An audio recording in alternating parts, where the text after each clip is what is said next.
Turner live in the Much environment. Welcome. Thank you. They have you running ragged today, I understand. Oh, it started at 10 o'clock this morning.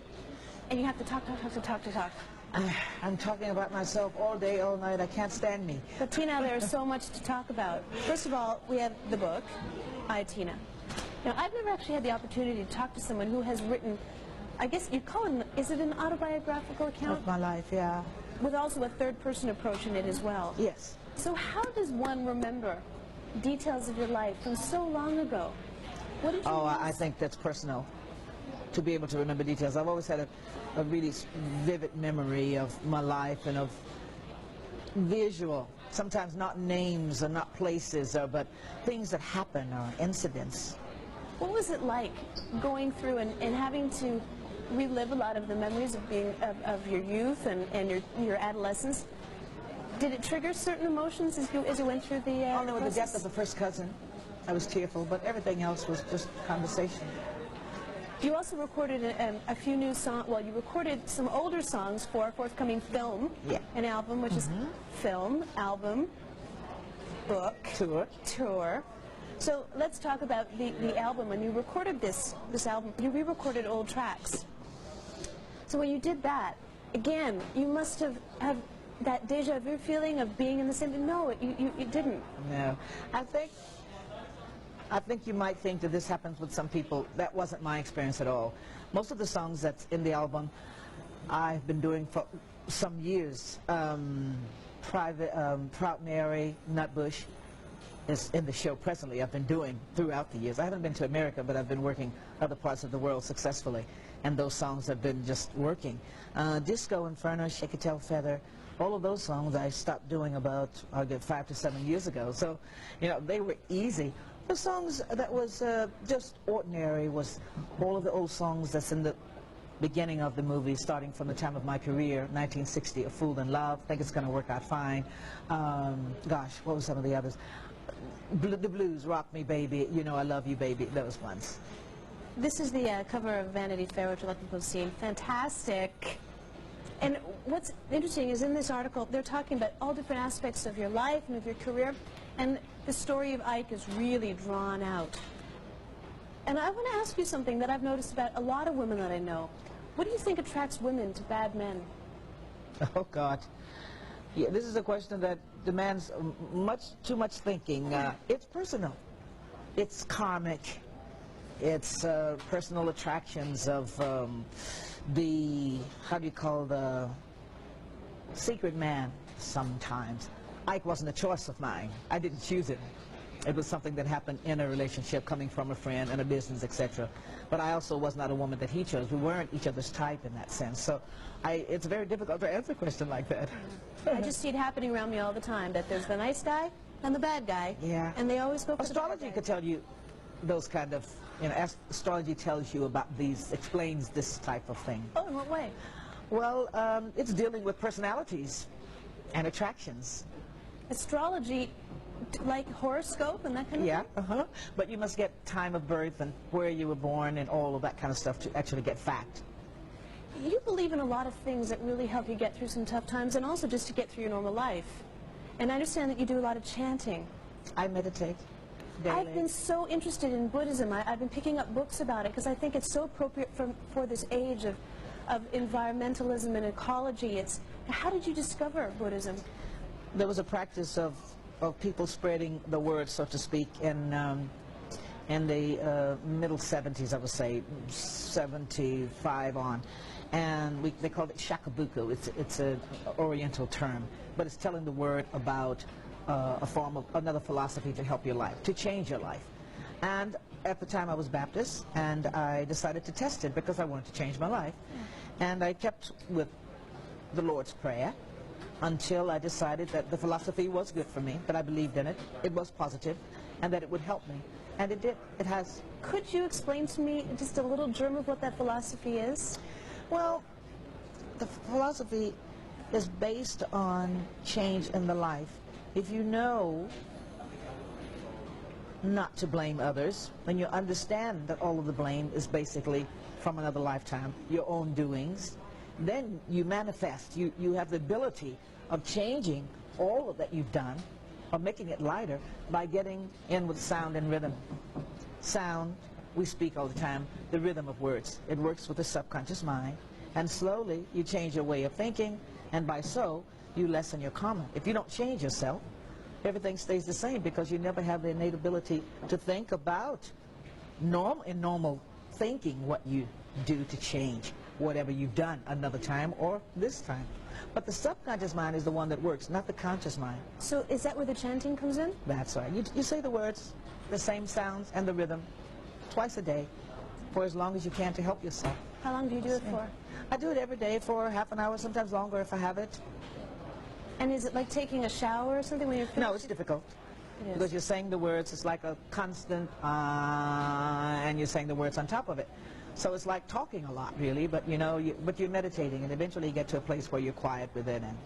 Now, I understand that you want to do a lot more acting. Does this help you at all? Does chanting and relaxation, meditation help you as an actress? Chanting and meditating helps you in every phase of your life. Because that's what I can give you is every day you get up, you dress yourself. And every day you get up, you eat. But every day that you get up, if you don't do some form of meditating, you're not helping yourself spiritually, mentally, the subconscious mind. So it's a tool to help your soul, to help your mind, to help the spirit side of you. And that's what it is. It helps every single thing because it changes your mind, changes your view.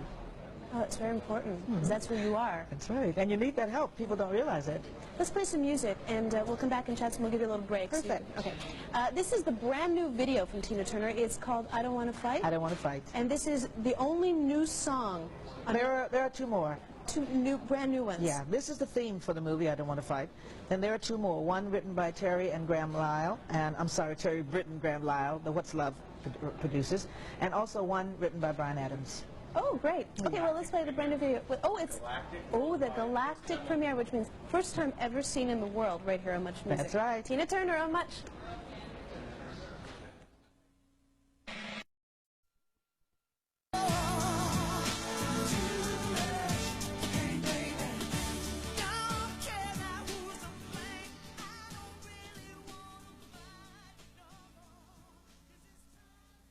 And there you have the intergalactic premiere of your brand new video. Yeah. Now this is the title song from I Don't Want to Fight. It's the theme song. title, theme, yeah. From this film. Yes. This is a film that's going to be released in movie houses? Yes, June 25th. And what's it called? It's called What's Love Got to Do With It? The film is called that? Yes. Now how much input did you have in the actual film, the story of your life? Not very much because when Disney bought the rights to make a movie of my life based on the Tina book, I didn't get approval credits because, no, I didn't think about it. I just thought that I wouldn't be around. You know, these movies are usually done when people are very old or unless they left the planet. So then a few years later, 5, 7 years later, I hear that they scripted it and they're ready to start casting, and they wanted me to be involved in terms of doing the soundtrack album and making a decision on who will play my life. Well, I began to worry a little bit. How would she look? Should she be a singer-dancer? Should she be strictly an actress? And then I wrote and worked on the soundtrack album, finished that, and then 3 girls were given to make a choice. And I decided that we shouldn't care so much about how she looked. We should care about how she acted, because she had to be likable, and if she could get the story across what the life was, then that would be more important. But when I saw her, I liked her. She was likable. She is a very pretty girl. Not very attractive in Tina Turner's clothing, but she's very special. Interesting that you say that the way that she looked was not that important, because I wonder how you feel about the emphasis that people put on you and how fantastic you look. That's what they always say first. In fact, I heard it today when I walked in. They're all talking, man, she looks incredible. You've had this your whole life. Do you think that there's too much emphasis still these days on the way women look? I think people have gone a bit nuts with staying young forever. That's what I think all the plastic surgery in America is about. Gosh, people don't want to grow old. That's what the whole thing is. And if they see anyone that looks halfway decent, even just healthy, Everybody is freaking out, wanting to know what do you do, or want to do what you do, and it's not about that necessarily, because everybody are different individuals. But what people don't take into consideration is that I've been doing aerobics all my life, singing, dancing, sweating on stage. All of that is a form of aerobics: jumping, singing, yelling, sweating. You know. But no one thinks of it as that. They think of it as, you know, her work and when she's performing, but it's taking care of a lot of things, my work. Interesting. Yeah. So you're comfortable with people always saying that you look fantastic. I mean, that's...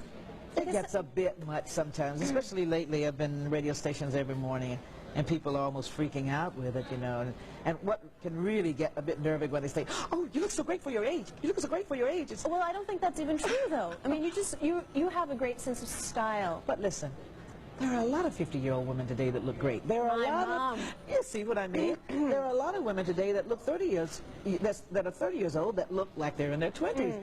It's just something really magic and crazy about how people can jump on someone looking great, because everybody is insecure about how they look. That's for sure. That's what's happening. Talk about style for a second. I think it's so wild. When I looked at this photograph, let me just show it here. It resembles something to me, something that you would have worn 20-odd years ago. When you were on stage doing kind of go-go music, the style seems to have come back. Well, that dress actually was pinned on. It was all in one piece, a very long dress, and we needed to make it short. And show the legs. Yeah, of course. They wanted action. They wanted something really. And also, that step is not one that I would have normally used these days, but it was to get action from that dress. I'm not happy about the photographs they used, because they promised they would use the best ones. These are not the best ones, because I saw Polaroids of all the shots. But it's selling, so if the people like it, voila. Yeah. So do you find that style-wise now you're wearing a lot of the same clothes that you would have worn 20-odd years ago? Had I only kept those clothes? No, not at all. The length is the same because it's comfortable for my work.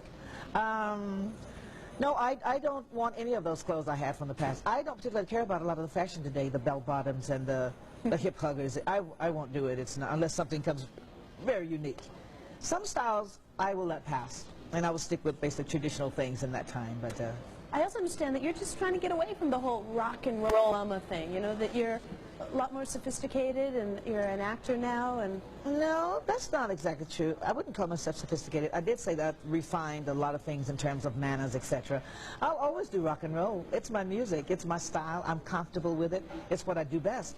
Acting is something, it's another personality that I want to express. That's within me. I do it on stage all the time, but people don't see it as acting. They see it as, you know, this is what she does, this is her performance. But acting would be pretending to be somebody else, doing, how can I say, expressing another side is as close as I can get it. And I want action adventure. I want energy in it. I want something that I actually love and really get into, you know. That's why I don't want to play a very subtle part as a mother or a wife or some of those sensible, normal things, you know. So you're going to be on tour for how long? Throughout the summer. The tour will end in America in September, then I will go on to Australia.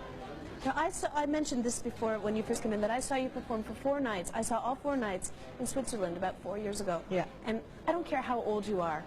You didn't stop moving for 2 hours every night. Only for the ballads. And then I wasn't standing still, was I? It was unbelievable. And this is not anything to do with age. This was someone my own age. When you're on stage, what goes through your head? I'm working when I'm on stage. It's the music, it's the performance. What is the driving force when you're on stage? I can't really explain it. I've arranged the music.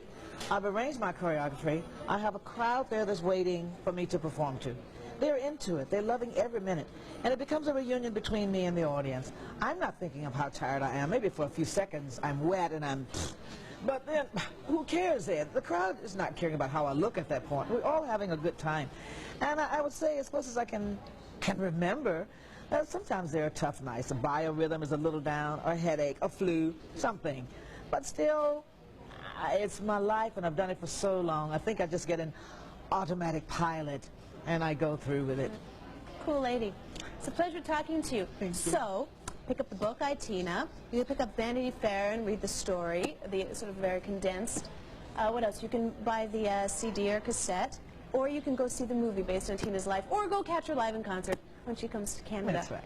So, very busy. Very busy. What do you do in your spare time? Have a rest. That's good. All right, we're going to play The Best. It rhymes with the rest, anyway. Okay? That's right. And Tina Turner, thank you for dropping by. Thank you. Pleasure.